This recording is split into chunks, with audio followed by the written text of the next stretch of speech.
বিশিষ্ট শিক্ষাবিদ জননেতা জনাব অধ্যক্ষ মাওলানা কবিরুল ইসলাম। বাংলাদেশ জামাত ইসলামী তেরাপদা উপজেলা শাখার উদ্যোগে আসন্ন শারদীয় মত বিনিময় সভায় এ পর্যায়ে বক্তব্য নিয়ে আসছেন। এখানে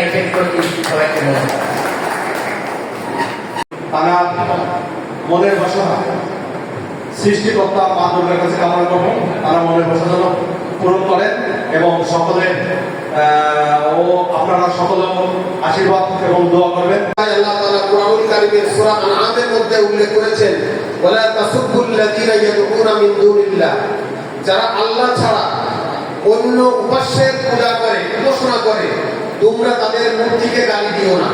সূরা আল-আনআম, আল কোরআন। এবং খাদ্য এবং আপনাদের পূজা সহ সকল প্রকার সমস্যা, যদি কোনো সমস্যার সম্মুখীন হন তাহলে আমাদেরকে বলবেন, আমরা তাৎক্ষণিক ব্যবস্থা গ্রহণ করব। আল্লাহ তাআলা আমাদের সকলকে